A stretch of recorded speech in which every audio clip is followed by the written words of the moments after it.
biblioteca de, como sabéis, para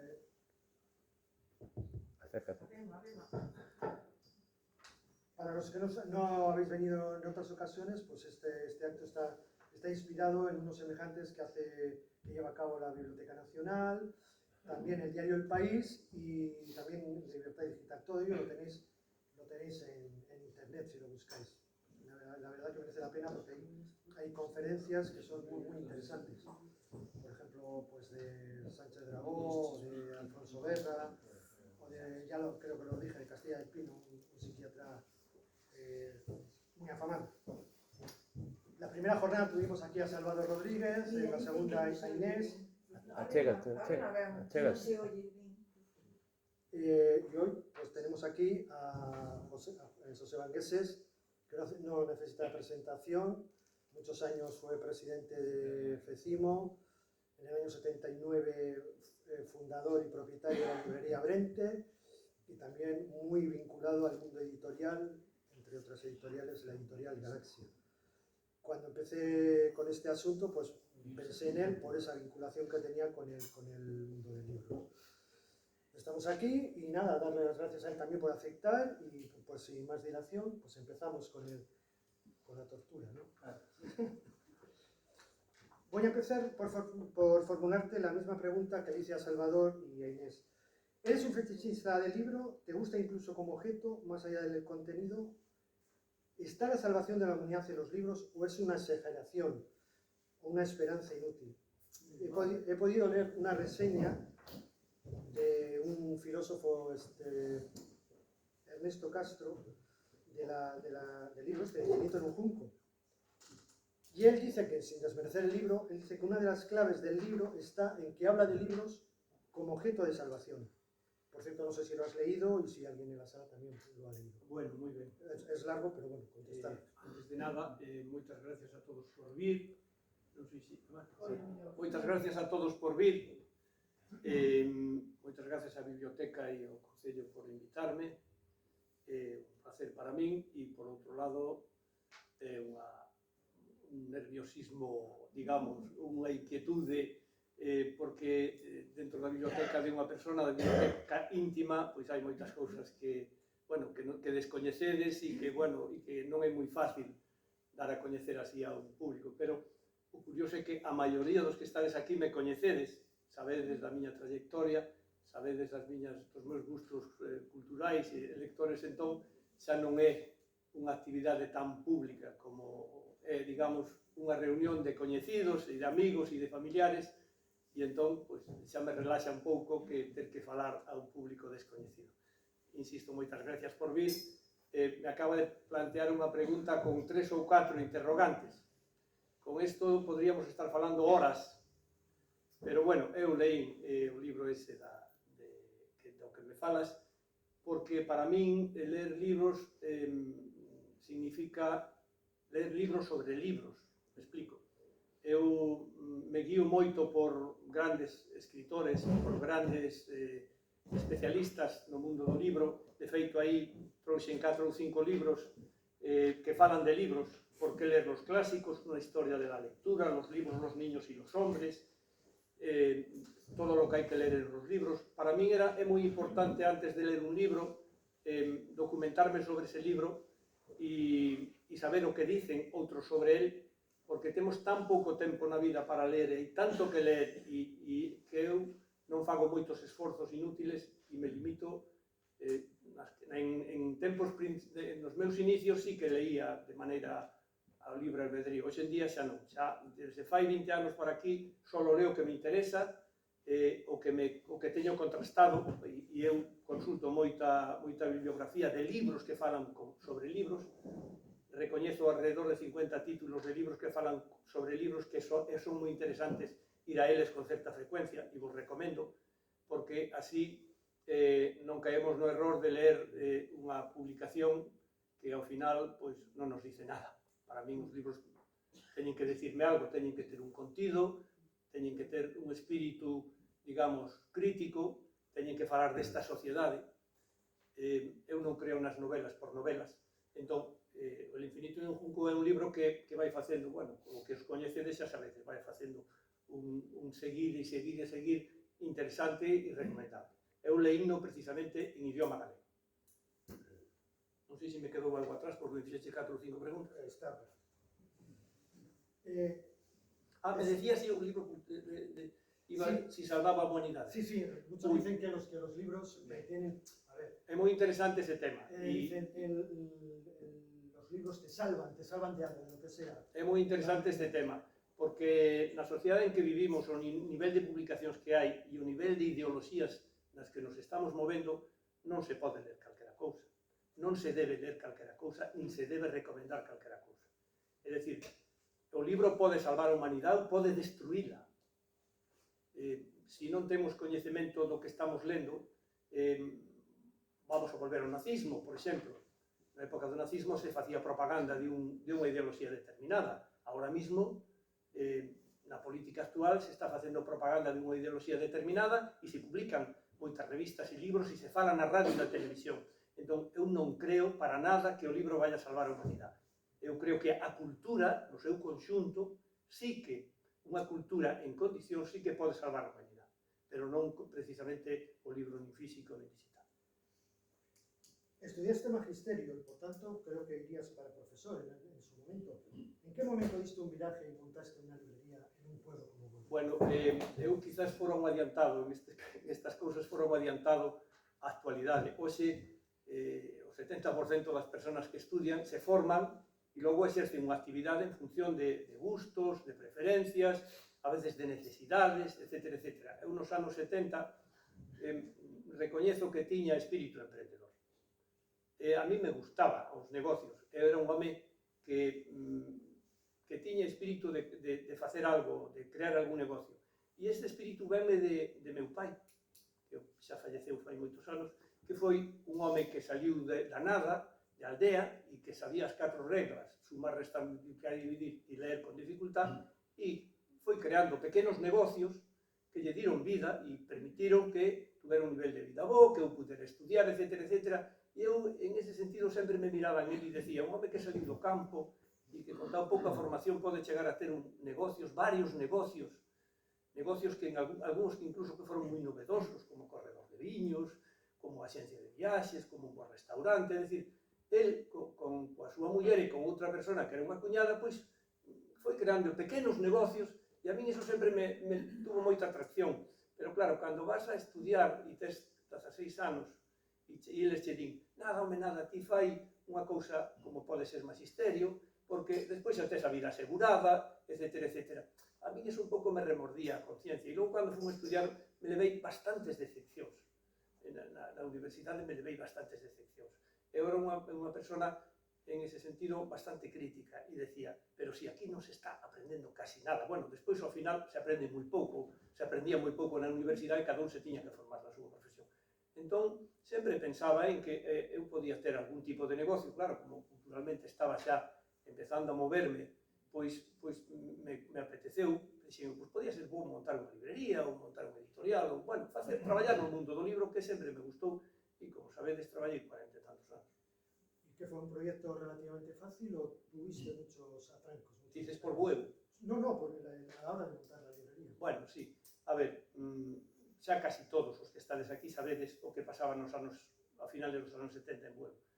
Nos anos 70 en Bueu, cando eu cheguei aquí, que eu viñen a vivir aquí por razóns emocionales, claro, porque me casei cunha muller de aquí, pois acabaron de abrir un grupo escolar importante, que non había, fora no ano 73, ou 74, ou 72, por aí, eu viñen no 77, por primeira vez aquí, no 76,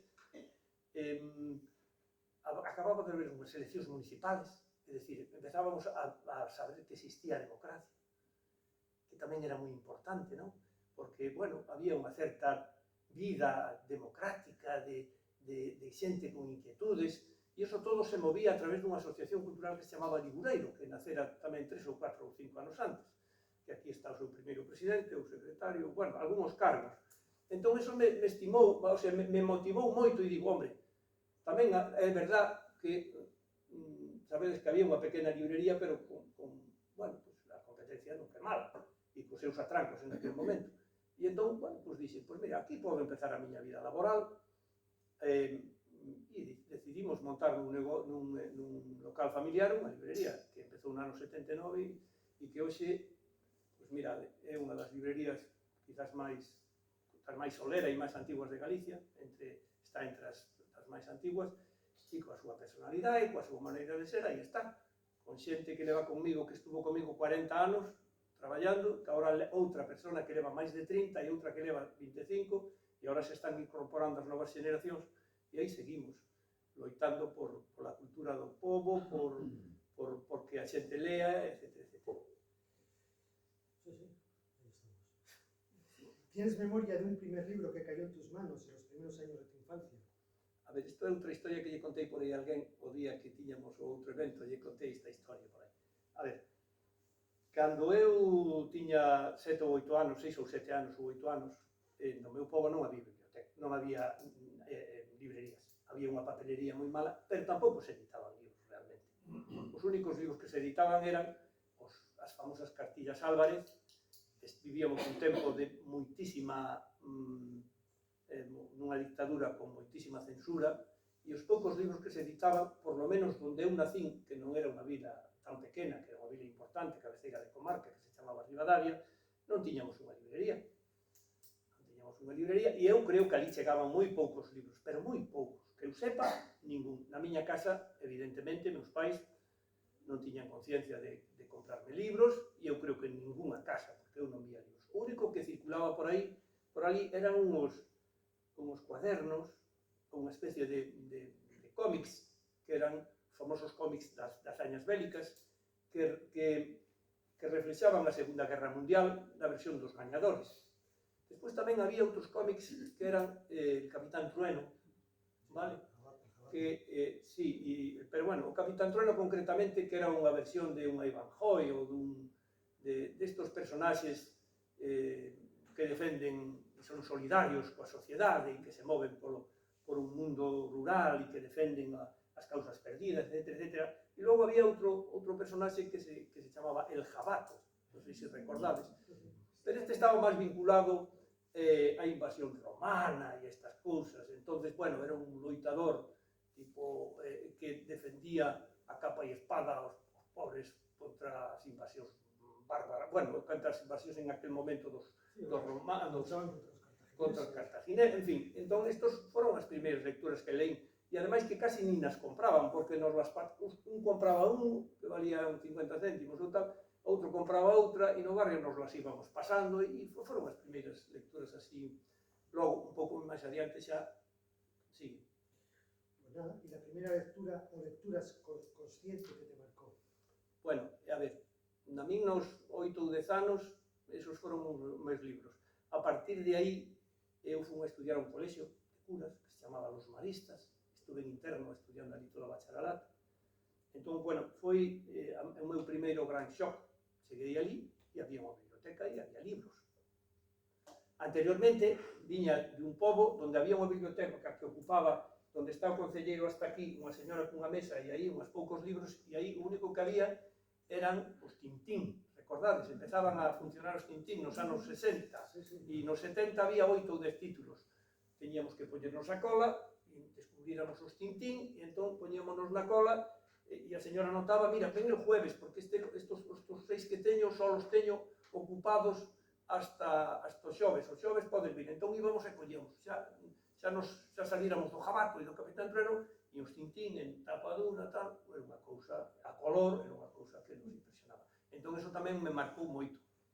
Logo, cando cheguei ao colexio, xa descubrín que existía a literatura. Xa descubrín outro mundo, que foi, entrei ao colexio interno, e nos levaron a ver unha biblioteca, e ali había os clásicos juveniles, que todos coñecedes, como maior reclamo para nós. Claro, había moitos máis libros que en aquel momento nós non pensábamos en eles.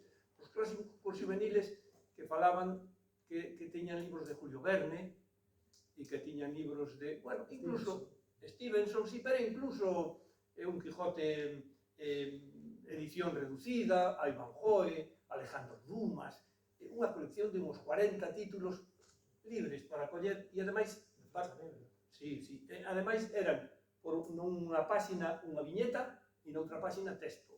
me imagino, non recordo, serían edicións resumidas, empezamos a publicar a editorial Bruguera, que empezaron no ano 65, eu fui ao colexio por ano 65, entón, claro, era unha absoluta novedad, e había varios de cada, porque éramos moitos os alumnos, entón tiñamos dúas opcións, ou ir ao patio a xogar, ou ir á biblioteca libremente unhas horas.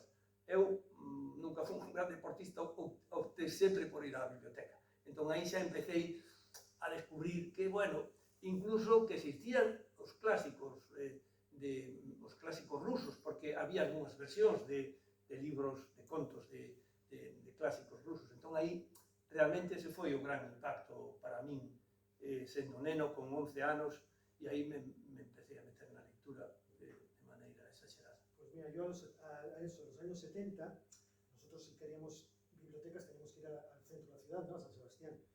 Pero había en un barrio cercano, había una biblioteca de la parroquia, que era alucinante, era un cuarto, pues no sé, no, había igual sus 1000 libros allí. Y digo, bueno, pues vamos a ir aquí a ver qué pasa. Pues allí me acuerdo un libro que cogí, y Mussolini creó el fascismo. Y tengo que reconocer que me lo quedé, no lo devolví. Sí.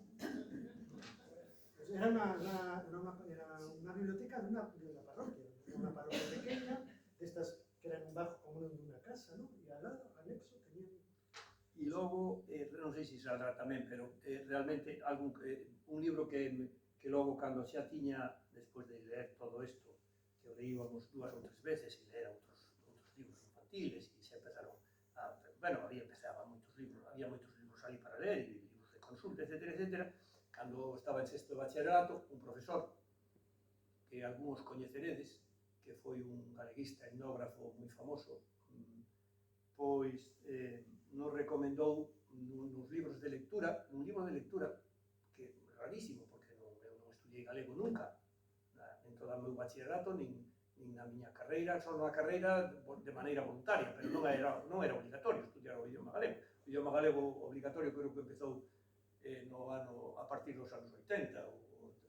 Yo, por ejemplo, non recordo. Bueno. En el año 71 yo tenía el euskera como asignatura...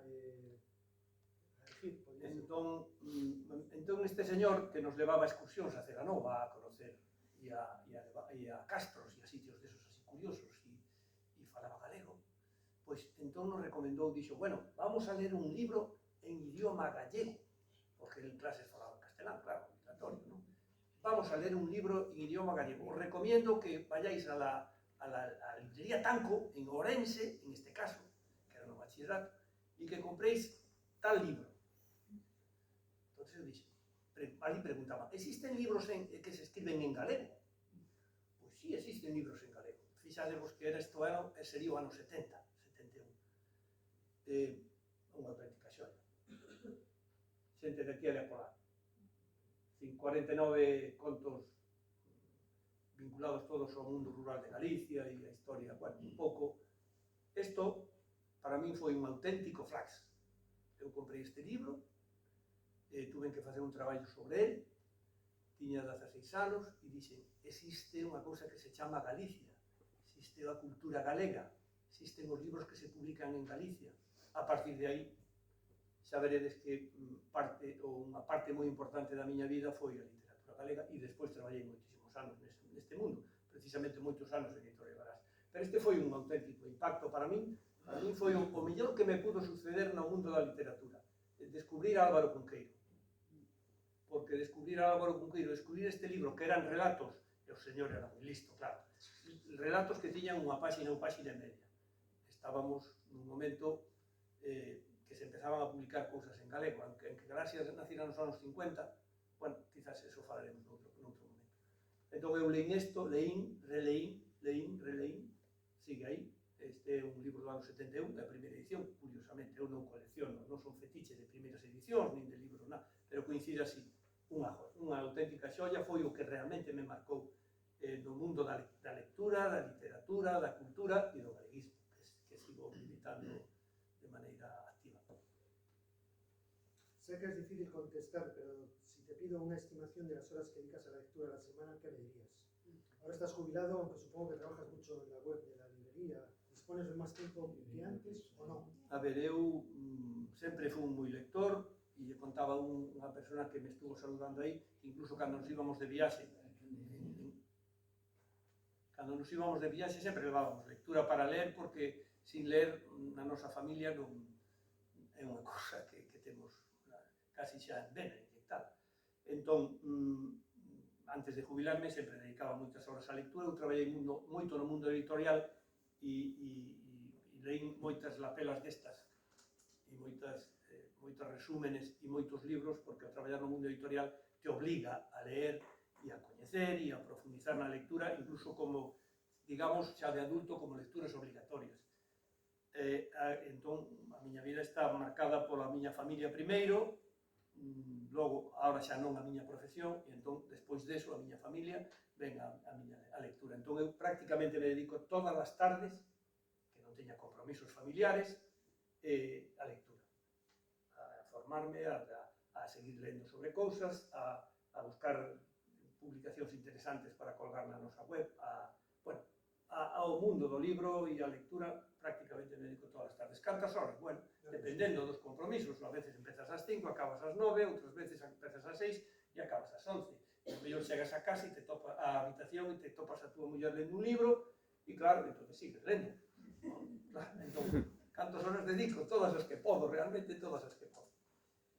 ¿Y qué dimensiones ha ido adquiriendo tu biblioteca particular? ¿De cuántos volúmenes podríamos hablar? A ver, eu non podo falar da miña biblioteca particular. Podo falar na miña biblioteca particular estos anos 70. A partir de aí, Familiar.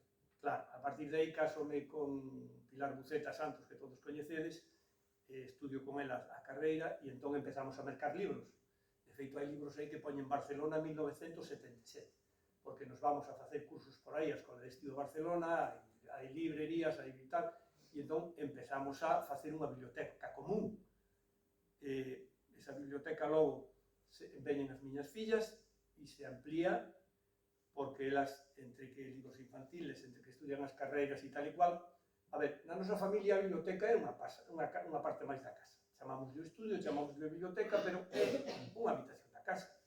Entón, vai medrando e chega, estuvemos estimando, non cos contamos, pero alrededor de 4.000, ou, bueno, non vos podo decir, por daí non máis, pero alrededor de 4.000. Pero, bueno, está distribuída na miña casa original onde eu nacín, e ainda temos ali parte desa biblioteca, nunha vivienda que temos en Bueu e na nosa casa onde vivimos ahora en Cangas, están distribuídos por aí.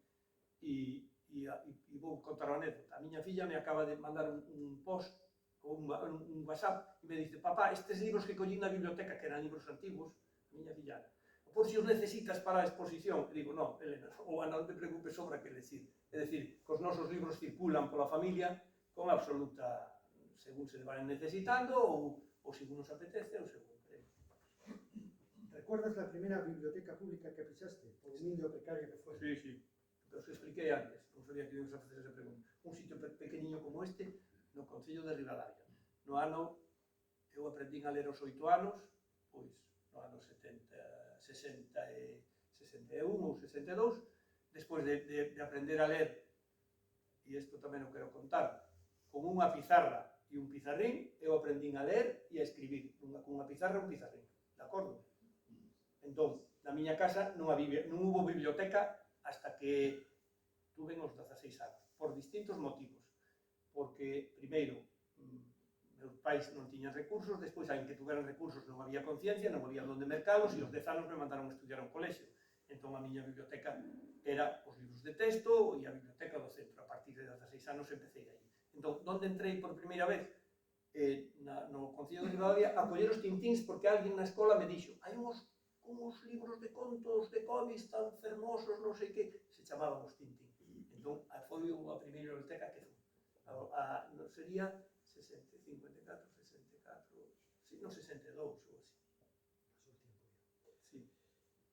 Comparte con nosotros, si es tan amable, un puñado de obras y autores favoritos clásicos o actuales. A ver, eu sabía que me ibas a preguntar eso, perdonádeme porque teño tantos na cabeza que fixen unha pequena selección. E entón, a ver, dependendo de cada época da miña vida, pois eu podría compartir distintos autores, distintas obras ou distintas circunstancias. A ver, primeiro, eu non son moi lector de literatura. O sea, eu non leo novela, basicamente. A novela leo con moi medida, moi medida. Si veredes aí que non hai moita novela, porque eu son máis de libros de ensaio. A mí me gusta máis os libros de historia, os ensaios, os libros de divulgación. Eu son moi aficionado ás tendencias en fin, non son un gran lector de novela, e menos de novela española, porque, bueno, eu son moi lector de novela galega e fui sempre moi lector porque a miña obligación, a miña profesión me obligou, pero encantadísimo. De todas maneiras, como todos en 60 anos, todos leímos de todo. Entón, eu diferencio entre os galegos, os portugueses, os españois e os estranxeiros, incluso os latinoamericanos. Entón, vamos a decir algunha cousa así por encima. Por exemplo, nos galegos, eu teño dous autores que son referencia para min, que son Rosalía de Castro, supoño que será para moita xente, porque Rosalía de Castro a min encheume sempre moito desde neno, e outro autor que pertenece á xeración Nós, e que nunca foi recoñecido, claro, non tuvo premios, nin grandes premios, nin pequenos premios, pero para min foi un gran home polo que fixo, polo cambio que deu na súa vida e polo que nos deixou. E ese señor chamase Otero Pedrallo.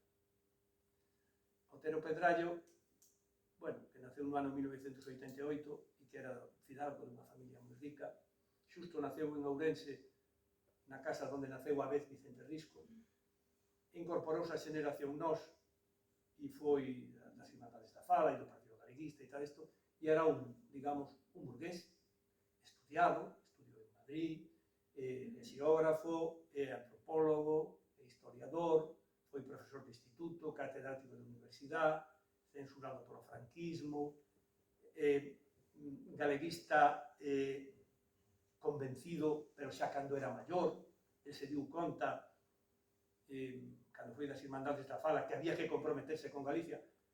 Humildemente pasou o mismo camino, pero eu non fui nada. Pero el chegou un momento da súa vida e dixo, hai que traballar polo país. Aí hai un montón de libros del, e podía ter moito máis. Fixo unha gran obra, moitas obras moi interesantes, escribiu moitas novelas, fixo guías de Galicia, fixo estudios sobre xeografía, estudios sobre literatura. Para min é a referencia de gran escritor galego. Tamén, bueno, evidentemente, que outro libro de referencia para min, Castelao, lóxicamente, e Vicente Risco, pero, bueno, para min, si teño que elegir un escritor galego que xa falleceu e que é un dos grandes, e ademais vos recomendo don Ramón Otero Pedrallo. Logo, galegos, pois, actuales e non actuales, pois Cunqueiro, por exemplo. A mí me gusta moito Casares, me gusta moito Ferrín, me gusta moito Anxel Fole, outra galega, pero que non escribiu en galego, pero que se traduciron os libros, pero que viviu fora, que se chama Marina Mayoral. Actuales, pois, Suso del Toro, Arias Joan Cabana, que acaba de fallecer. Moi actuales, Xesús Fraga, me encanta ese escritor. Marilar Alexandre, e é outra rapaza que me gusta moito e que non é moi coñecida, pero que tamén é unha gran escritora e unha gran comprometida co país, porque para min a literatura ten que ser compromiso. Non só co país, sino coa sociedade, ten que decirnos que a sociedade ten que mellorar, etc., que se chama María Reimóndez. Son as referencias digamos, do mundo do galeguismo. Logo, son moi seguidor de tres autores portugueses, e de feito temos moita da obra deles, incluso agora.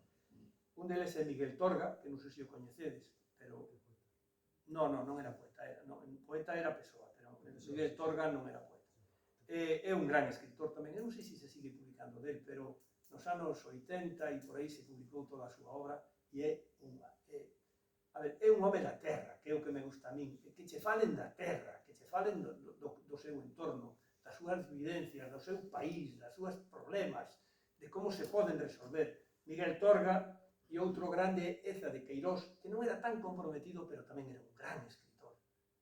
esos están traducidos ao castelán, algunhas obras ao galego, eu non sei, pertinches a pista porque temos por aí a obra, e logo Pessoa como referencia que non ten unha gran obra, por exemplo, na literatura, na novela non ten, creo que só ten unha, pero é un gran poeta, e un gran, son os portugueses así un pouco tal. E da actual, o que sigo e seguía, hasta que falleceu, que o gran home, gran comprometido coa sociedade actual é Saramago. Non porque sea premio Nobel, sino porque das últimas 4 ou 5 novelas que escribiu foron reflexo puro da sociedade, a caverna, bueno, en fin, non quero decir máis. Logo, españoles, eu me quedei atrás, me quedei en Delibes, en Ana María Matute, en Sender, en Torrente Ballester, que o conocedes todos moito, e dos actuales, pois, un home que me gusta moito é Muñoz Molina, un home moi comprometido tamén coa sociedade. Me gusta moito Martín Gaite, que fai pouco que falleceu, Entre visillos é unha gran obra, e me gusta moito outro que non sei se o coñecedes, que se chama Vázquez Montalbán. Vázquez Montalbán foi un escritor portugués que morreu, perdón, catalán que morreu moi pronto, con 60 anos, e que ten unha extensa obra, porque eu creo que é a gran referencia da novela policíaca en España, e ademais o seu protagonista, Pepe Carballo, é un galego emigrado a Cataluña, e escribiu 8 ou 10 ou 15 novelas policíacas señales. Pero a pesar de todo foi un home socialmente, bueno, era profesor na universidade, foi un home socialmente moi comprometido, escribiu sobre franquismo, escribiu sobre a sociedade española, sobre Cataluña, escribiu, e foi un gran gastrónomo, escribiu moitos libros sobre gastronomía, era un home multifacético, e bueno, falleceu un infarto, pouco máis de 60 anos, e outro home que eu teño como referencia de escritor español, aburro.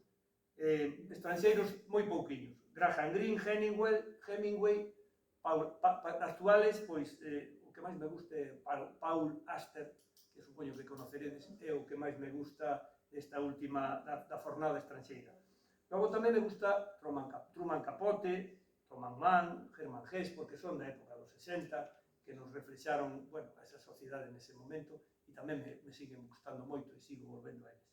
Logo, quero citar os latinoamericanos, porque nos latinoamericanos nos vivimos nos anos 70 un boom da literatura latinoamericana e se publicou moitísimo sobre autores latinoamericanos, e algúns non tuveron o recoñecemento que se merecían.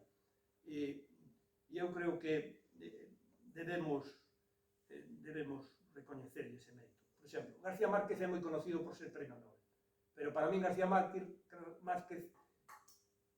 é un gran articulista. É máis que un escritor de novela, é un gran articulista. Eu por aí hai algunha obra dele, incluso fago mención. Eu leio, e agora encontrei aí un día rebuscando, encontrei un artículo, unha das publicacións dun artículo deles, que facía unha semblanza de un personaxe que eu identifiquei con Afonso, este amigo común, e lle puxen aí, naquela época, Afonso, e está aí reflexado. Por certo, nos meus libros pode haber de todo, marcalibros, billetes de avión, billetes de tren, billetes de autobús, calquera cousa que se vos poida ocurrir, un billete do cine de Londres, de cando estes viaxes que facemos familiares, pois eu, como levaba libros, despois quedaban aí as reseñas. Entón podedes encontrar. E encontrei, mirando nese libro, un libro que, despois, Alfonso, se queres, subemos un artículo que eu identifiquei justamente contigo. E, bueno, e logo outro que eu admiro moito, que se chama Ernesto Sábato. Foi un home tamén moi comprometido coa sociedade latinoamericana, que sufriu tamén os seus avatares. Son os dous latinoamericanos entre os centros deles que pode haber e que se poden recoñecer. Non sei se dixen bastantes. ¿Cuál es tu postura con respecto a ese debate entre libro de papel y libro electrónico? Non hai ninguna dúbida. Eu creo que se debe ler en todos os formatos que hai, e non vamos a despreciar ningún formato. Pero eu, personalmente, tendo a biblioteca que teño, pois, lógicamente, non dubidades de que a miña posición é claramente o papel. ¿Prestas libros o no te gusta hacerlo? ¿Tienes alguno que nunca lo dejarías? A ver, por exemplo, ¿Por qué razón? este solo yo podo prestar ao entorno meu familiar, porque é o primeiro libro que eu tuve, un libro físico que eu tuve, despois do Parvulito e daqueles libros todos, eu nunca comprara ningún libro, e o primeiro libro que comprei na miña vida foi este.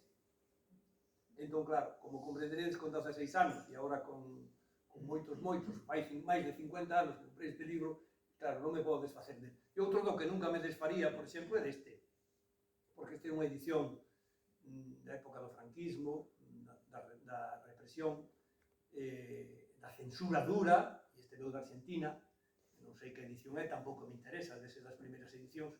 Ahora, teña desgracia que me costa moito lelo, pero cando leín cando era rapaz, pois perfectamente o leí, ahora tengo unha letra moi pequena e ahora hai edicións mellor, pero bueno, este para min é outra referencia. Eu de aquí pasei a ler máis de cá e despois xa pasei a isto. Además, libro que va, no vuelve. No, a ver, falando dese tema. Eu casi nunca presto libros a ninguén, porque eu o que fago é agasallar libros. A ver, eu vou a unha cena con uns amigos e en vez de levar unha botella de viño, levo un libro.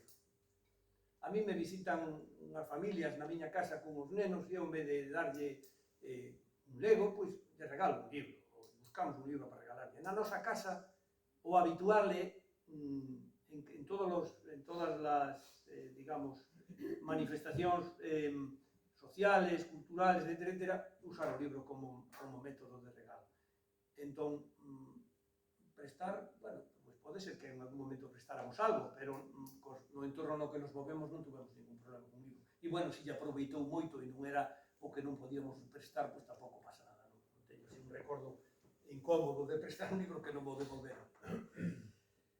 Dado tu conocimiento directo, ¿qué se cuece en el mundillo editorial que no se sospeche desde fuera? Háblanos un poco. A ver, facemos unha conferencia aparte para falar desto, se queredes. Bueno, no mundillo editorial se cocen dúas cousas. Negocio duro, vale? Negocio e cultura. O ideal sería o equilibrio entre negocio e cultura. Non é fácil.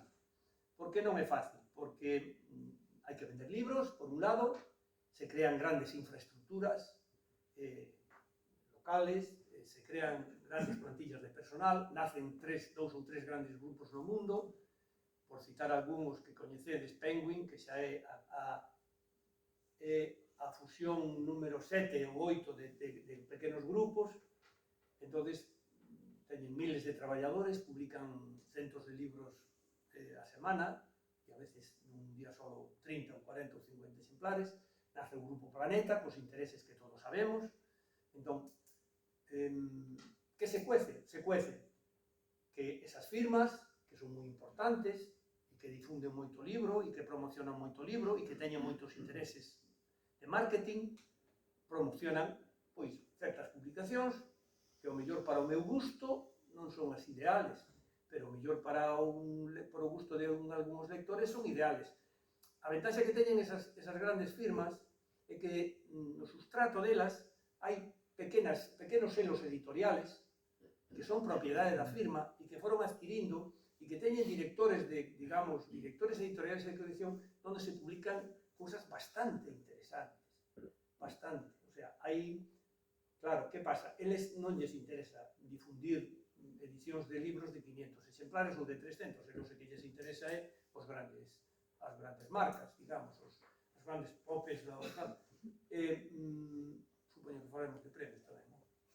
Bueno, digo, pues, sí, creo que no, siguiente. Despois hai outros, ese é o submundo, do libro. No mundo, en Galicia non sucede nada deso. En Galicia tamén, bueno, xa falaremos, porque xa me detalles. Logo hai outro sector dentro do conxunto do Estado, e supoño que en Europa, que eu coñezo, que é os editores que son un matrimonio, 3 amigos, unhas persoas con inquietudes sobre ecologismo, outras persoas que son aficionadas á cultura xaponesa, me explico, non? Sectores, pequenas editoriales, selos que se chaman independientes, ou independientes, bueno, persoas que publican de moi boa calidad, pois, os clásicos, pois, por exemplo, coleccións como, bueno, non por non citar, pero hai editoriales moi interesantes, pero que pasan muitísimo desapercibidas, e que publican pequenas cantidades e lles costa moito vender. Eso funciona boca a boca, non teñen recursos, nin para publicar grandes páxinas no país, nin para salir nas redes sociales máis que no seu Facebook, etc. aí a supervivencia é máis difícil, é bastante máis difícil, pero bueno, sobrevive, e hai bastantes, e benvidas sean, e oxalá haya máis para poder encontrarse, pois eso, edicións de libros publicados de China ou de Japón, edicións non, autores orientales ou, por exemplo, do norte de Europa, que non é fácil de encontrar, que non sea Mancuel e esta xente que publica miles e miles de libros. Eso é o submundo, desde o meu punto de vista. Pero, de todas maneiras, teríamos que ter unha conferencia para falar disso. Tu experiencia al frente de la librería, ¿qué te enseñó con respecto al público que compra libros? ¿Acabas conociendo líneas, gustos, etcétera, o no es tan fácil y la gente es imprevisible? A ver, eu coñezo a moita xente que aquí hai unha persona que non vou a citar que me dixo que se formou e que aprendeu a ler literatura e se aficionou á lectura comprando libros na nosa librería. Tamén outra xente que ven a buscar el Harry el último libro de Harry, el príncipe de Inglaterra. Pero nos vendemos libros, vendemos novedades e vendemos libros de grandes grupos, pero si vades a nosa librería de verdade e lle botades unha ollada por dentro, o sea, si entrades a fondo no que hai nunha tienda tan pequena como a nosa, veredes que nos diferenciamos moitísimo do mundo da librería habitual, porque estamos moi especializados en algunhas cousas, moi especializados, sobre todo desde que temos a página web. Entón, eu teño clientes de todo, que nos veñen incluso de, ahora, ven xente de Marín, de Pontevedra, de Vigo, e non é por chulería, porque é a realidade, porque estamos especializados en temas pois que teñen moita trascendencia para nós e que teñen moita trascendencia para ese público e que temos moitísimos títulos. Nós temos unha web que ten máis de 11.000 títulos, dos cuales unha parte moi importante está nos nosos fondos, non tanto na librería como na trastienda. Hai moito libro especializado que se entrades na web veredes na cabeceira no que estamos especializados. Eso é o que nos fixo chegar a 43 anos con traballadores que desde que entraron hasta que se xubilaron estuveron aí e siguen aí. ¿Y los premios literarios? Mesma. A ver. Los criterios de elección. Sí, a ver, vamos a ver. Aí tamén hai o AS e o ENDES. O AS é que hai pequenos grupos editoriales ou hai institucións, como pode ser o Concello de Bueu ou, bueno, moitas institucións en Galicia que promoven premios e que buscan un xurado con certo criterio e certo criterio de xusticia, etcétera, e publican e ganan un premio e se publica e ten o seu mérito, non? Eu non lle quito mérito a ningún libro, nin ninguna edición. Despois hai a trastienda, que non falamos desa, porque é a trastienda que son os grandes grupos mediáticos, que son os que venden, por exemplo, un libro publicado por o Concello de non sei onde, de poesía, se pode vender 50, 100 exemplares. Un libro publicado por Planeta como Premio Planeta, pode vender 30.000, 40.000. Que pasa cos premios, con eses grandes premios? Eses grandes premios están en mans de xurados mediatizados, raramente mediatizados. É dicir, elíxenos os propios editores a un xurado que moitas veces ten un certo pedigrí, para min, a moitos son cuestionables, pero que teñen un certo pedigrí, e son os que andan en todas esas grandes, eses premios, que el premio el outro, o premio tal. Entón elixen, bueno, non sei se elixen ben, se elixen mal, eu non justifico que sean mellores ou peores, pero elixen, ao mellor, moita xente xa non se presenta porque sabe que non vai a ser elegido. E eu estou convencido de que moitos dos grandes escritores que publican en pequenas editoriales, selos, digamos, independientes, non van aos grandes premios, porque non pasan da primeira ronda, porque non cumplen os requisitos de un libro que ten que reunir unhas características determinadas. Eu non vou a xustificar si literariamente ou si morfolóxicamente ou si filolóxicamente o libro está feito con un criterio serio, pero aquí estamos falando, eu personalmente falo de outras cousas, de contidos, de compromiso, de calidade, eu cuestiono esa situación bastante. E cando empiezas un libro e non te atrapa, que dices, son Tomás? Eu nunca empezo un libro que non sepa que vou ler. Primeiro, que non leo moita literatura, porque leo moitísimo ensaio, leo moita bibliografía, leo moito, bueno, o que son os ensaios en xeral, e veredes por aí, hai moitos, e eu sempre me documento antes, porque temos tan pouco tempo na vida para vivir. Temos tan poucas horas para leer e que o que hai que ler realmente o que nos apetece. Eu nunca, ao mellor, nos anos 70, pois puden deixar algún libro, ou tamén eu leo libros de consulta, que non os leo todos porque non teño necesidade, porque a ver se me entendedes. O sea, se estou lendo sobre un tema concreto e teño documentación, pois leo, pero eu nunca deixei un libro. Se é unha novela, xa vos digo que nunca deixei ninguna, porque non leí unha novela que non soupera antes o compromiso que tiña eu con ela e que tiña o autor comigo. O sea, que tiña que haber algún feeling coa novela, e se non a leo porque non me merece a pena. ¿Crees que se lee poco, cada vez menos, en virtud del fenómeno de Internet, o de forma especial por tratarse aquí de España, o es una leyenda negra? E claro, e temos a culpa todos, claro. Bueno, trouxe outro libro, que creo que xa non está publicado, pero hoxe vin, non é por vendermos un libro, pero creo que hai unha edición de bolsillo. José Antonio Marina, que nos supoño que o conoceredes moitos, que é un catedrático da universidade e que leva escrito lo divino e lo humano sobre educación, sobre lectura e sobre todo eso, reflexiona moito en este tema de por que se lee, por que non se lee, por que leemos, por que non leemos, quenes leen, quenes non leen, que significa ler. El reflexiona moito. Este libro ten máis de 20 anos e o leímos na familia. Bueno, eu falo de mí, pero leímos na familia, o collimos, porque fala de la magia de la lectura. E dice, fala de que un libro é a mezcla entre recetas e consejos para lograr el encantamiento prodigioso. E, bueno, fala de que la naturaleza entera é un gran libro, fala de cousas así deste estilo. Entón, eu reflexionando sobre este libro en algún momento e sobre cousas dese estilo, pensei, hai moitos tópicos de por que se lee, por que non se lee, que la lectura é a cosa mejor del mundo, la peor, la non sei que, yo nunca leí un libro, yo leo unha na semana, yo leo dos, hai estadísticas, hai... Quen é o responsable de todo eso? Bueno, pois pensando en eso, a min ocurriuseme, e ao mellor despois discutimos dese estilo, que a responsabilidade da sociedade en xeral.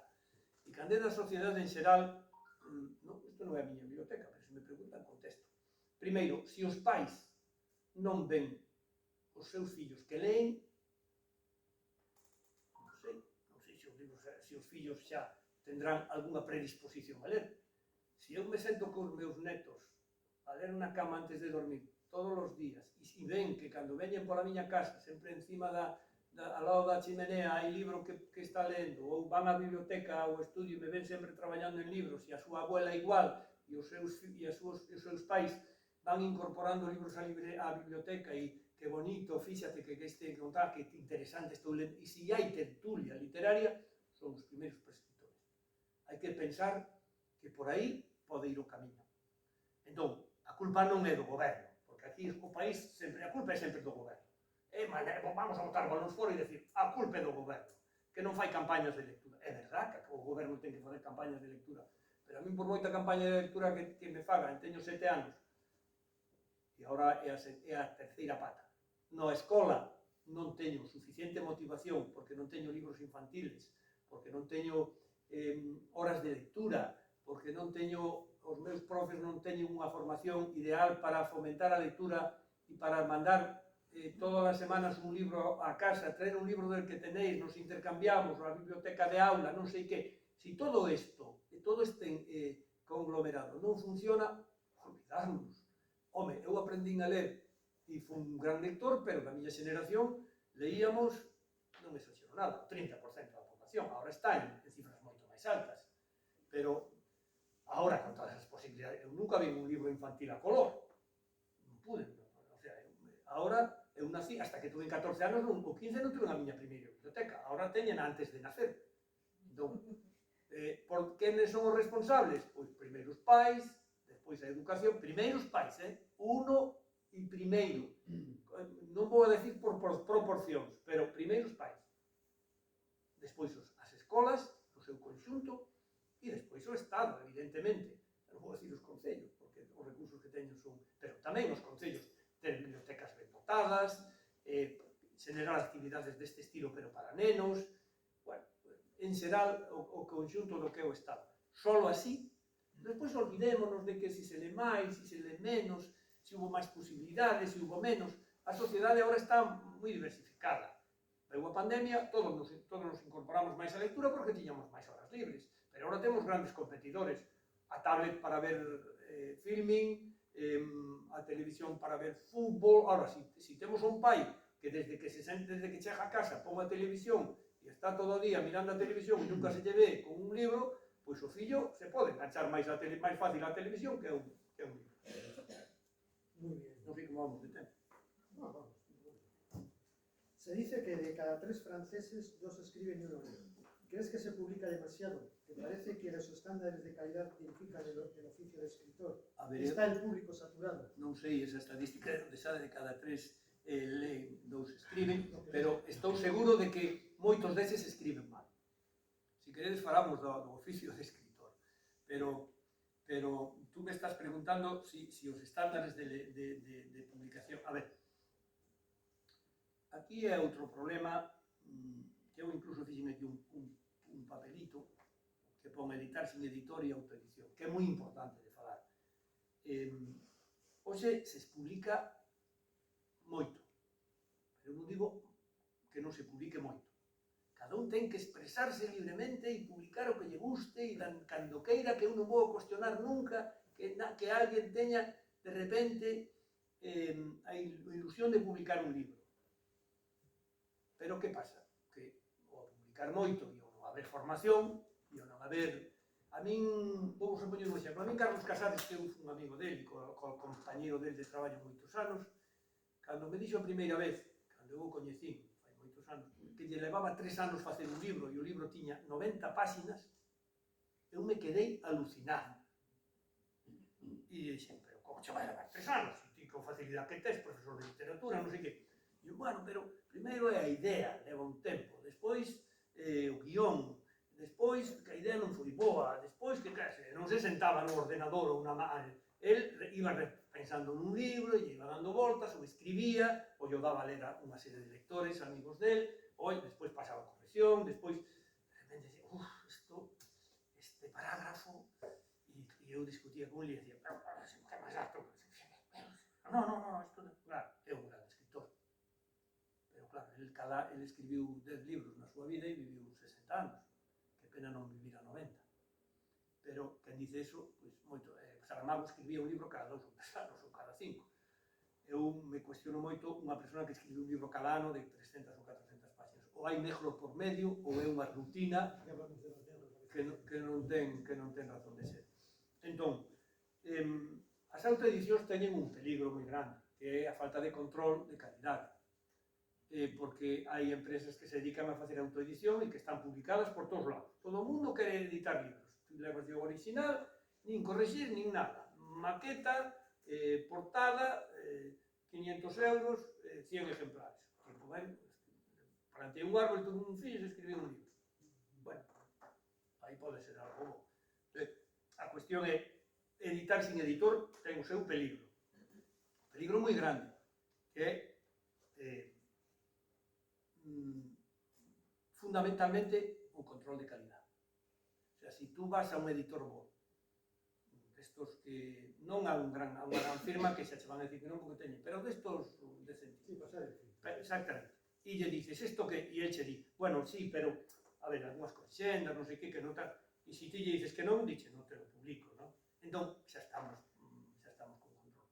Hai editores que lle envían libros e dicen, non, isto non publico porque no meu selo non vai. Ahora, se tú vas a unha imprenta que che fajan un libro, o que fai o libro non sabe nada do que contén o libro, sencillamente o maqueta, que é moi fácil de maquetar, meter todo o texto en un programa que hai, 340 páginas, 780 euros, non, que teña menos páginas, reducir o tamaño do texto, un texto máis pequeno, como son menos páginas, o libro ten menos cantidad, 650, pois fai.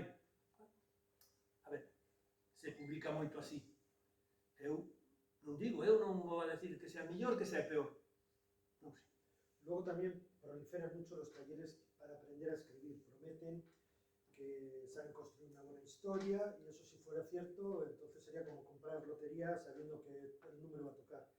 Que Bueno, opinión te merece esas a mí promesas? o da lotería non me parece que sea unha boa idea porque facer un libro nunca é un gran negocio.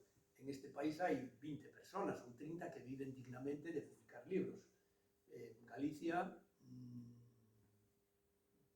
que eu coñeza, ningún, realmente ningún, porque os grandes escritores e a xente que máis prestixiosa, Manolo Rivas escribe novela, por decirlo, por citarlo, escribe continuamente artículos en prensa, e fai, bueno, traballa en todo, máis os nos seus libros.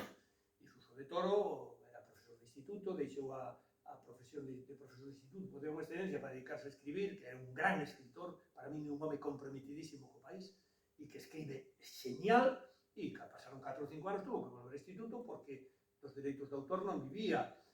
En fin, que queres que che diga? Ya has dicho.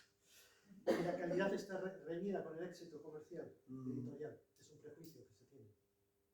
Bueno, é que calidad, isto que é máis amarillo ou menos amarillo? Para ti, amarillo claro, para ti, amarillo oscuro, para ti, medio amarillo. Calidad é o criterio que ten cada un.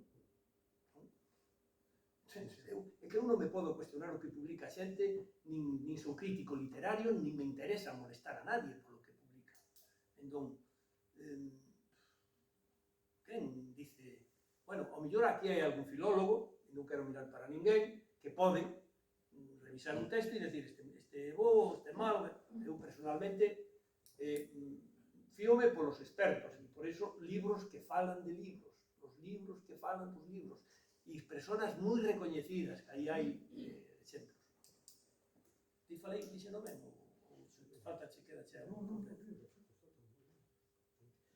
la lectoescritura es una tecnología muy compleja, nada natural. Quizá por eso hay gente que no lee con aversión al libro. ¿Se te ocurre algún argumento para convencerles? ¿Son recuperables? Bueno, ¿O es una opción más de vida? A lectoescritura é un método de aprender a ler e escribir que pode ser individual, colectivo, pode ir dependendo se utilizas o método Montessori, se utilizas outros métodos.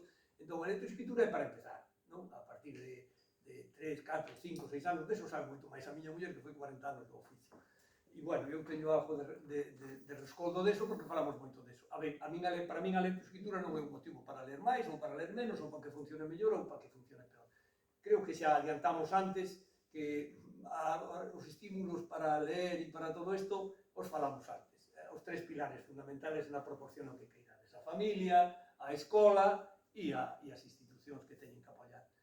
Si isto funciona, é igual que aprendas con lectoescritura, ca cartilla de Álvarez ou con... O importante é aprender a ler e a partir de aí discriminar, non? De o que che gusta, o que non che gusta, ter a suerte de que chegas a libros que te enchen ou que te levan hacia onde... Eu, por exemplo, descubrín rapaces que non leían nada e veo manga e estón uns apasionados da lectura e non ahora len os cómics de manga e ahora se empezan a ler cousas sobre manga, sobre Japón, hasta queren visitar Japón, en fin, en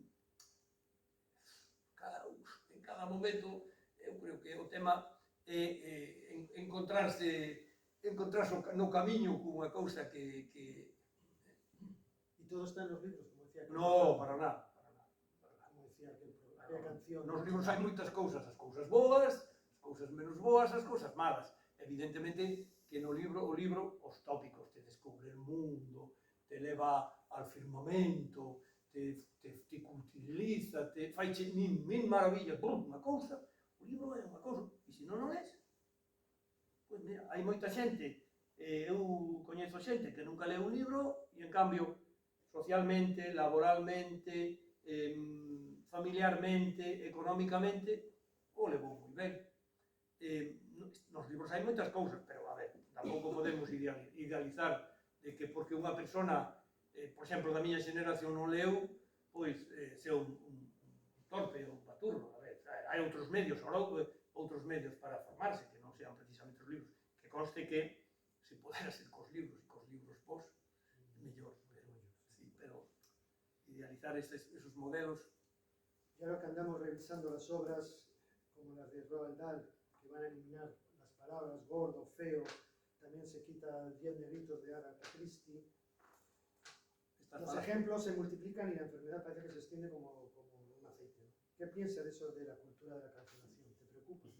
Que está muy en boga ahora. Bueno, me mezclas a cancelación, o sea, me mezclas o que pode ser Roald Dahl, como un gran pedagogo e un gran escritor, con ese modelo. A ver, con respecto aos libros que se publican e que se quedaron de alguna maneira bueno, pois un pouco desfasados. É dicir, eu non critico a Roald Dahl, porque foi un gran pedagogo, para min, eu ademais o estudiei, nin critico a ningún pedagogo que en algún momento determinado pois fixera a opinión ou vertera fora antifeminismo, non antifeminismo. Eu critico os fachas, e non os leo e non me gustan, pero as persoas que nun momento determinado tuveron un modelo, eu non sei, non critico a vida da señora Montessori, sino critico a súa metodoloxía, e entón, con respecto a ese tema, a Roald Dahl hai que seguirlo lendo, Que pasa? Que as edicións novas de Roald Dahl, desde o meu punto de vista, e se queredes debatimos, teñen que levar un pé de páxina donde se explique claramente e se diga que esta opinión que Roald Dahl, ou se non na introducción, digo en ese momento, pois é o que hai, era o que había. Roald Dahl viviu nun contexto, nunhas circunstancias determinadas, foi bastante progre en métodos pedagóxicos, pero mellor ahora esos métodos se quedaron obsoletos. Quen dice deso, tal. O tema dese tema de la cancelación, bueno, aí hai un debate moi grande, pero é un debate máis ben tamén para outra charla, para discutir. Aí hai un debate que é censura, represión literaria, fascismo. A ver, o tema da cancelación nos anos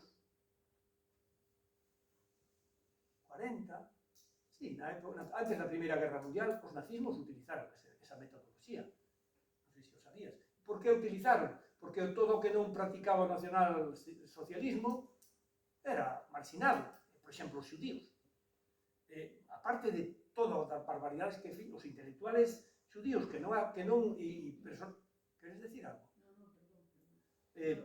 Porque podes falar con libertad, ¿Te importa que te interrumpa? Sí. Es un minuto, disculpa, Sí. Es que creo que no se ha entendido bien. Okay. O no lo he entendido yo, la pregunta de José Ramón sobre Roald Dahl.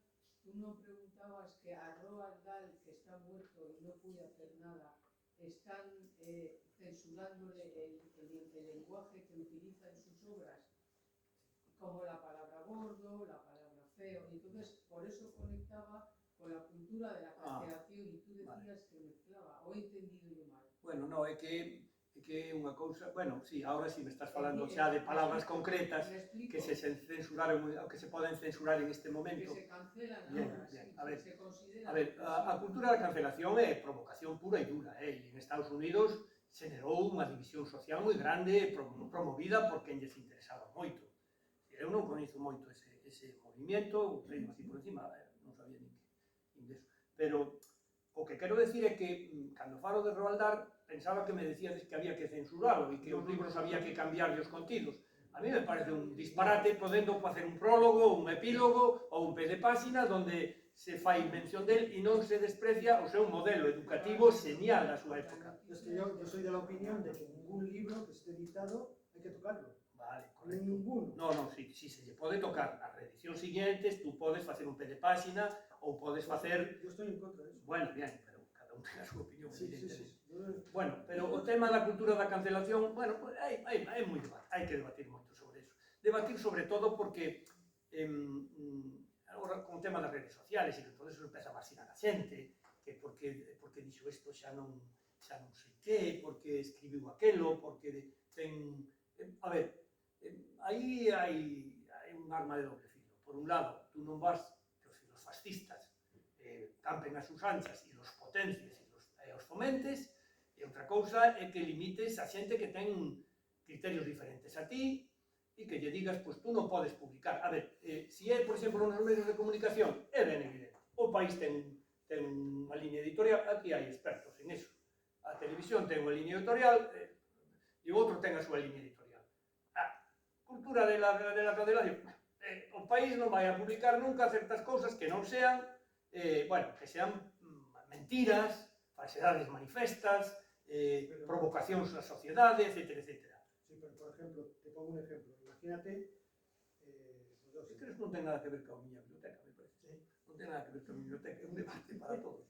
Sí, que quiero decir, por ejemplo, el libro de Adolf Hitler. Está ahí, la gente lo lee. Por eso eu decía que non hai que ler, non é o de, hai que leer, non leer, non. Hai que ler o que hai que leer, é dicir, nós temos que fomentar certas lecturas, eu personalmente fomento certas lecturas, a lectura do compromiso, a democracia, a formación, eu nunca vou a fomentar lecturas filofascistas nin nada deso, que están aí. Eu, por exemplo, non fomento lecturas religiosas, por exemplo, a min eu non son partidario de fomentar ningún tipo de religión, pero que eso me estás poniendo o caso máis extremo. Pero es que yo, por ejemplo, soy partidario de que nosotros, las personas adultas, tú lees, te informas, te comprometes con esa lectura, reflexionas sobre esa lectura y de coña estás. Pero tú non vas a prohibir que a publiquen. Xa hai editoriales dedicadas a publicar esas cousas. É que se nos poñemos a tomar esas decisións, pois dentro de nada van a prohibir que se publique o Sempre en Galicia, porque dicen que é un libro nacionalista, pero e é unha filosofía de vida que hai que respetar. Pero actualmente non ten... Sempre en Galicia non corre ningún... Agora actualmente, pero non se sabe se seguimos por esa línea. Se seguimos por esa línea, hoxe, non sei se oíches algo do debate, pero o odio aos que non sean os deles é tremendo, e iso está dentro da cultura da cancelación, está dentro en Estados Unidos, fixe un daño terrible, dividiu a sociedade de maneira desproporcionada, e aquí camiñamos hacia eso, é dicir, prohibir non, pero eu, por exemplo, nunca fomentaría eso, e certos medios non fomentan eso, e vamos a respetar que outros medios que eu, por exemplo, co meu voto nunca vou apoiar que o Concello de Bueu publique un libro filofascista. Entón, se vou elexir unha persona que a súa mentalidade non é filofascista para non publicar ese libro. Ahora, se é feminista, se é ecoloxista, e eu teño discrepancias con eles no ecoloxismo, no modelo, de cando temos que decidir, ese é o gran debate. Pero, por exemplo, tenemos... Por que non participa? Hai moito máis. Non, porque se non participábamos todos do debate, que non veña aquí dar unha conferencia. Por exemplo, en Canadá, bibliotecas públicas quemaban libros de Asterix. Bueno, no, es así. Entonces, podemos falar cando que irá desde a queima de bibliotecas, tamén os nazistas, tamén en Argentina, podemos falar en Francia, se fixo en 1000 ocasións, pero bueno. Como é saludable este libro en galego? Moi ben. Moi ben. Vamos a decir porque está moi ben. Nos anos 70, cando eu comprei este libro, había 3 ou 4 editoriales en todo Galicia, nada máis. 3. Edicións Editorial Galaxia, Edicións do Castro, Edicións Castrelo, non sei se recordaste, 3 ou 4 había, nada máis, eu recordo. Non sei se algún de vos recorda alguna máis, 3 ou 4. Se publicaban ao ano 60 libros, aproximadamente, non, por poño, entre 50 e 70 libros. Hoxe en día, a parte da autoedición, que hai moita xente que publica en autoedición, se publican unha media de 4 ou 5 libros cada día, multiplicar. En aquela época había 3 ou 4 editoriales, hoxe hai máis de 200. 3 ou 4 grandes e un grupo mayoritario de editoriales pequeniñas. Editoriales tan prestixiosas que ademais eu recomendo, e non que quira vender ningún libro, e que hoxe podemos encontrar a literatura galega no cumio do prestixio internacional. E por que digo? Porque non só son os editores de Galicia que publican os libros dos autores galegos, é que unha editorial de cerquiña de aquí, que se chama Editorial Rinoceronte, publica 50 ou 60 libros ao ano, dos cuales 70 libros ao ano, dos cuales os 80% son traduccións. Son traducións moi contrastadas por vos especialistas, porque o director é un gran especialista. Entón, se queremos ler literatura contemporánea, de actualidade, e decimos, no, é que este libro que se publicou en Suecia non o quero ler en galego, en castelán, quero ler en galego. Recomendo, por exemplo, Editorial Rinoceronte. Vou recomendar outra. Huguín e Munin, dous rapaces, eu creo que son profesores na universidade, que publican cada... Bueno, hai aquí unha lectora, esta señora, Elia é unha lectora constante de Huguín e Munin. Está bueno, publican cada trimestre 2 ou 3 títulos. Tamén son todas traduccións, tamén con un criterio de selección exquisito, en literatura contemporánea, incluso clásicos se publican en El Rinoceronte, unha colección de que se publican 2 cada 3 meses. Hai outra editora máis humilde, pero que tamén publica, ademais, libros excelentemente editados, con unha tipoloxía fantástica, con unhas portadas elaboradísimas, fenomenales. Outra que se chama Irmáns Cartoné, que son xusto 2 irmáns. Estos tamén publican cada ano, estes menos, son para xente máis humilde, pero tanto Irmáns Cartoné, en menor medida, como Rinoceronte, que é a grande, hoxe, é a grande editorial, que sabedes contómolo porque el me contou a min como fundou a editorial. El estudiou filoloxía inglesa, alemana e 2 ou 3 filoloxías. E se foi as editoriales a decir, se hai libros para traducir, pois eu traduzco, porque eu son profesional. E dixeron, no, pero facemos poucas traduccións e xa temos os traductores, porque Galaxia tamén traduce, pero menos, e Xerais tamén traduce. Pero sobre todo estas 3 que están especializadas en iso. Entón, ele non tiña traballo e dixo, bueno, pois, vou a empezar a buscar libros e a facer unha pequena editorial, e hoxe ten 8 ou 10 traballadores, publica 60 ou 70 ou 80 libros, está en Cangas do Borrazo, o sea, non está en Nova York, e publica 60 ou 70 libros ao ano, fai tamén autoedicións, de xente que lle vai por ali, pero só autoeditas cousas boas, non sei como se disculpa con a xente, e despois eso, Unamunin e Irmáns Cartoné, quer decir, como está a literatura galega, en definitiva? Pois, puxante e vixente, e tal. Claro, non está como cando eu empecé, e estou vos falando dos anos 80, a traballar no mundo editorial, porque de cada título se publicaban de orden de 1000 exemplares mínimo, e había títulos que chegaban a 5 edicións e se publicaban 5000 exemplares.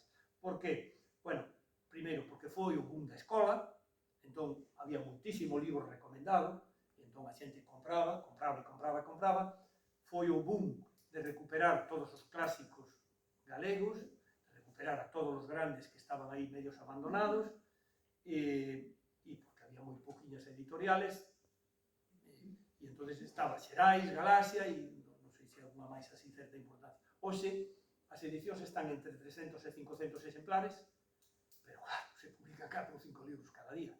Algúns de unhas calidades extraordinarias, unhas edicións fermosísimas, as ilustracións dos libros infantiles, chapó, bueno, de Alicia Costas, Premio Nacional de Literatura, estamos en unha posición moi importante, porque de feito, Jesús Fraga, Premio Nacional de Literatura, hasta estamos nos Premios Nacionales de Literatura do conxunto do Estado español, e hai moitísima xente que fai cousas está un momento moi bo.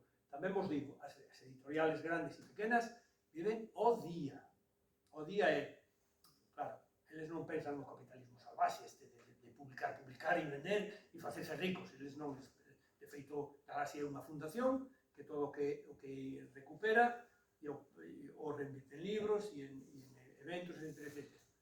Non é o caso de Xerais, que a pobre tuvo que, no seu momento, pasarse ao Grupo Analla, e do Grupo Analla a un grupo francés, e agora está nunha multinacional e ten as súas dificultades para facer cousas, e de feito está facendo bastante, pero ten as súas dificultades porque está pedindo a rentabilidade que o libro galego non funciona. Logo hai editoriales excelentes como Bahía, e hai editoriales preciosas neste país que publican unha media de 4 ou 5 libros ao día, e que ademais son a base fundamental da nosa web. O 80% dos libros que temos na nosa web son libros publicados en Galicia, de temas de Galicia, e a maioría deles publicados en galego. Y ya para terminar, para ser librero hoy hay que ser un héroe. Eso me parece que dice aquí, José Antonio Marín Alites, este libro, para decirlo. Non digo aquí, creo, nunha cousa. Dice que hai que ser librero. Bueno, non hai que ser un héroe. Me parece que... Fernando? Hai outro librero. Eu vou a dar a miña opinión. Desde o meu punto de vista, hai que ser moi profesional, non hai que ser un tendeiro, hai que ter un negocio que teña unha certa personalidade, da cual vos conto e vos digo que a visitedes, se queredes, e que comparedes con outras, e, bueno, hai que sacrificarse porque os negocios non están moi ben, e hai que innovar, é dicir, buscar outras alternativas, como por exemplo, buscamos nós, que para nós hoxe é unha saída moi importante o traballar a nosa página web. Eu sou moi rata non de biblioteca, sino de editora, e entonces estou continuamente buscando, aparte das novedades que nos veñen dos grandes grupos, aquí teño moitos clientes que veñen a buscar libros diferentes, cousas moi originales, temos un apartado de literatura infantil moi potente, que ven moita xente a buscar libros, e logo temos a xente cada vez máis nosa máis especializada, e vamos capeando temporada. Despois de 44 anos, bueno, non nos queixamos. Muy Si bien. eso é ser un héroe. Y antes de pasar a las preguntas, me vais a permitir, voy a hacer yo una reivindicación de las librerías y os voy a poner un par de ejemplos. Hace 4 o 5 días me llegó una niña. Hace 3 o 4 días me llegó una niña por la biblioteca, toda apurada, casi sudando, y me dice: ¿tienes Amanda Black número 7?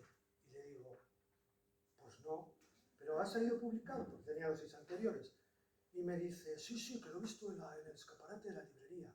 Digo: bueno, pues no. Entonces la niña se quedó así, ¿no? Compungida, fastidiada, ¿no? Y le dije: bueno, espera un momentito. Entonces vine a la librería, concretamente a la librería Brente, y le dije: Monse, ¿tienes Amanda Black 7? Y me dice: sí, acaba de llegar y tal. Y le digo a la niña: ¿tienes algo que hacer? Me dice: no. ¿Sabes dónde está la librería Brente? Me dice: sí. Pues vete, le preguntas a Monse que te dé el libro, vienes para que lo preparo y te lo llevas. Como una flecha fue y vino.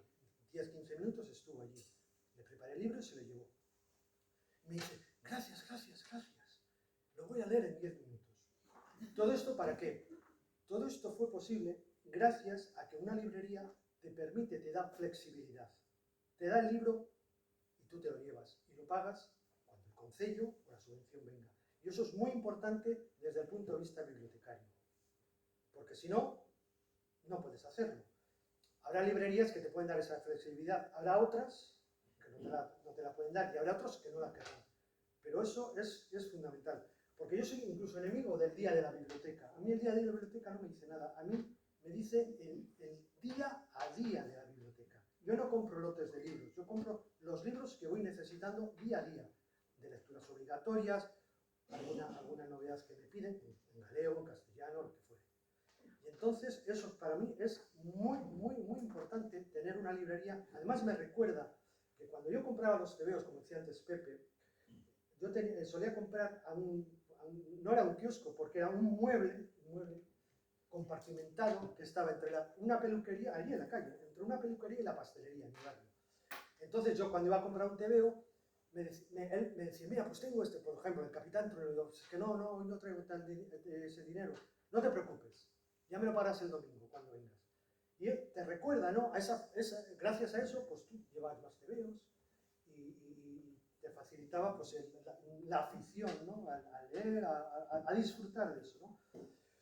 Y eso es por lo que digo, que para mí es muy importante. La librería, además la librería de barrio, de pueblo, ¿no? Yo reivindico eso, en este caso de Librería Brente. Y hay otra faceta también que es muy importante, que es la divulgación. Y aquí la librería Miranda, con Fernando a su cabeza, pues todo lo que trabaja por traernos autores, obras, porque es muy fácil venir aquí, nosotros nos reunimos aquí, disfrutamos del autor, firmamos, nos firma un rato, y el trabajo que tiene todo eso, las satisfacciones que tendrá Fernando, y algún sinsabor seguro que también. Entonces, también es digno de alabar, en este caso, esas dos facetas. Y seguramente que Mar Pau, pues por su lado, también hará algo parecido, ¿no? Que complemente todo esto.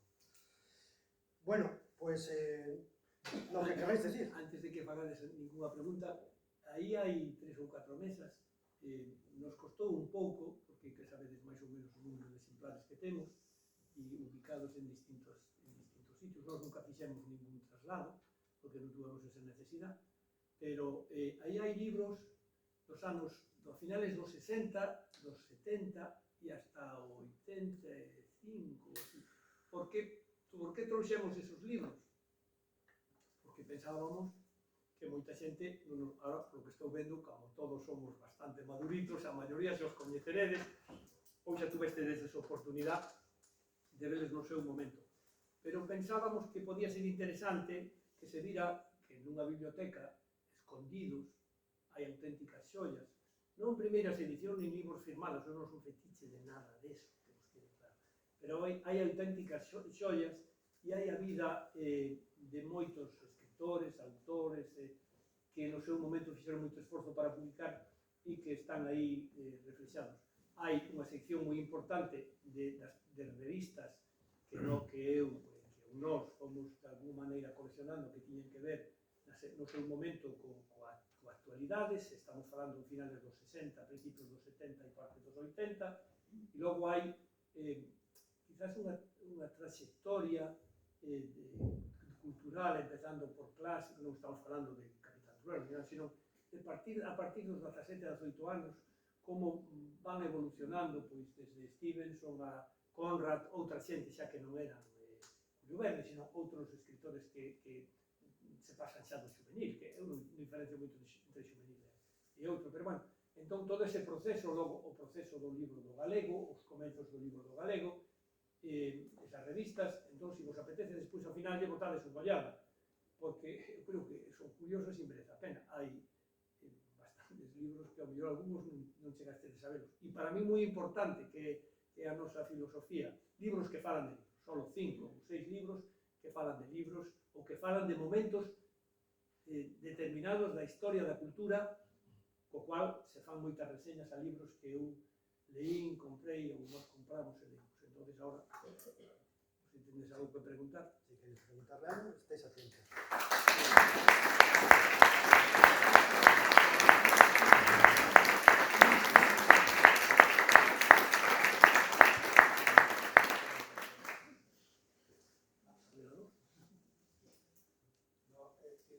Quería comentarte si tuvisteis alguna, vosotros que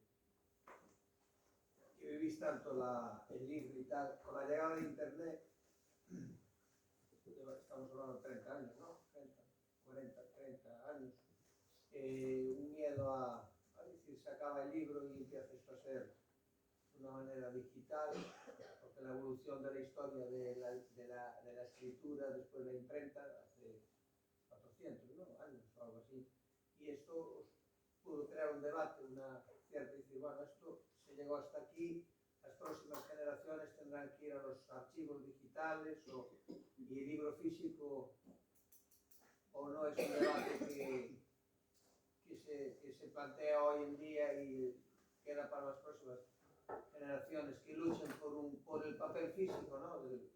A ver, la hoja física, poder leer y no, pues... Nós estamos preparados para eso, Nós, na nosa web, temos unha opción que é o libro digital, pero despois de falar con moitos editores e de haber un debate moi intenso sobre este tema, se chegou á conclusión de que, concretamente no libro nos que nós estamos especializados, as descargas de internet digitales non chegan a un 5%. Hoy hablaban de que es muy fácil copiarlo. Bueno, pero... Lo hablaban hoy que es un gran problema que se tiene, que es muy fácil poder copiar, piratear. Bueno, el pirateo del libro digital que es muy fácil. Eu xa aí non entrei, eu ese tema xa non entro nesa. Entón, Nadie va a fotocopiar. internet, que foi para nos internet, o libro, con respecto ao libro digital, pois unha expectativa de un certo temor, non? A ver que pasaba e tal e cual. Eu comentaba algunhas veces coa miña familia que internet vai a ser moi potente para os nosos netos por o tema de para ler en digital, pero eu ao libro doulle moita vida e moita saúde, porque as ventaxas, que ademais tú o citaches concretamente, fai 30 anos para publicar un libro, facían falta moitos cartos, había que publicar unha edición moi cara, había que ir a unhas imprentas determinadas, levábase moito tempo, se publicar un libro en digital pode levar 48 horas. Se poden facer edicións de libros en digital de 200, de 300 exemplares e son rentables e teñen un precio competitivo.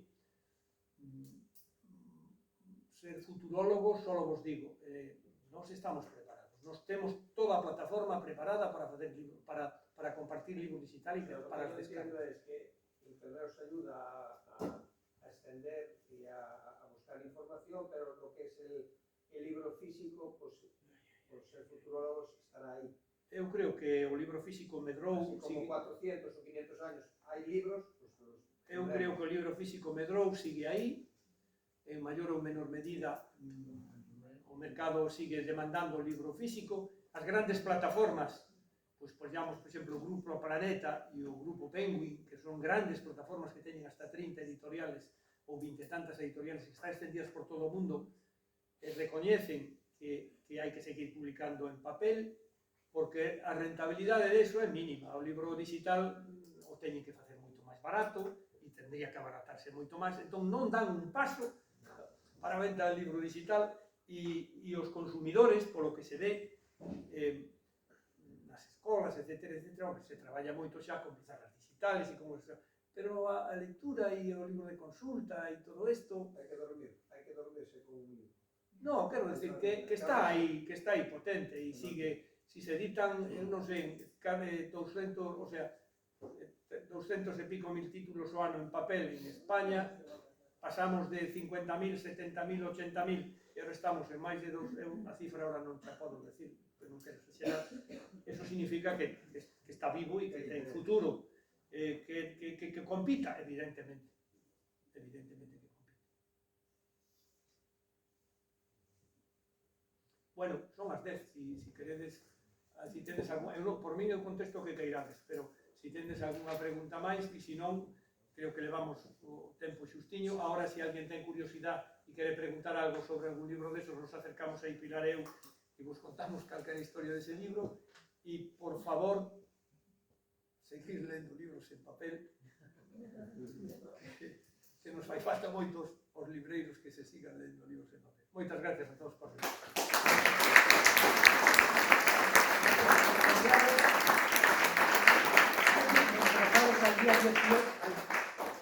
Emplazaros al día 18 de abril, que es ya la última sesión, esta vez con Salvador Castro Otero, que no necesita tampoco presentación. Y ahora pues el agasallo, como Dios manda. No, muchas gracias. Que más para nada. Nada, para nada. Abrimos, ¿no? Partindo, a mí me gustan muitísimas cousas de Sargadelos. O sea, que seña o que seña, xa te digo que me vai a gustar. Porque eu son moi fan de Sargadelos.